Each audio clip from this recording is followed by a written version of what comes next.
On commence une visite cette fois-ci sur mesure au lycée de la mode à Cholet, un établissement public. Il y a du travail, c'est un secteur qui est vraiment en tension et ça attire de plus en plus les jeunes. Je vous propose d'aller dans la salle de classe ou plutôt dans l'atelier. Il y a énormément d'agitation. Retour sur les bancs de l'école. Je suis au lycée de la mode à Cholet qui existe depuis 30 ans et je vais retrouver Vincent qui va me présenter cet univers sur toutes ses coutures. Bonjour Vincent. Bonjour Xenia. Alors ce lycée de la mode à Cholet, c'est pas un hasard.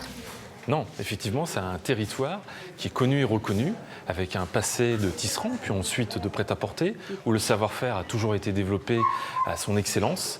Et puis, ces dernières années, c'est le domaine du luxe qui a le vent en poupe et qui permet à ces entreprises de développer des activités économiques tout à fait cohérentes par rapport à leur passé, c'est-à-dire un passé de savoir-faire et de fabricants. D'accord. Et donc là, on est dans une salle de classe qui n'est pas comme les autres. Non, c'est à la fois un atelier et un lieu de formation dans lequel on retrouve soit des apprentis, soit des étudiants ou des stagiaires en formation continue, c'est-à-dire des adultes qui viennent acquérir des compétences en vue d'être insérés rapidement au sein des entreprises. Parce que du coup, les entreprises recrutent énormément, c'est un secteur en tension. Oui, tout à fait. Plusieurs métiers sont en tension, notamment les métiers de production. C'est à la fois le cas pour la maroquinerie, c'est à la fois le cas aussi pour le vêtement de luxe. Nous avons ouvert 2 formations récemment, un titre pro piqueur en maroquinerie et puis un titre pro couturier en atelier mode et luxe. Donc vous sentez qu'il y a des besoins dans la région. Tout à fait. Ouais. Au point que nous multiplions nos sessions de formation. Ok. Du 1er septembre jusqu'au 15 juillet, cet atelier est totalement complet.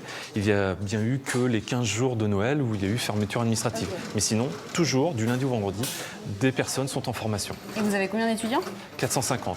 À la fois des élèves, des étudiants, des stagiaires de la formation continue et aussi des apprentis. Bac-3 à Bac+3. Ah oui, il y a l'embarras du choix, quoi. L'embarras du choix. Et je sais que vous avez aussi des étudiants qui participent à des concours. Oui, exact. De nombreux élèves participent à ces concours. Ça peut être le meilleur apprenti de France ou les Olympiades des métiers.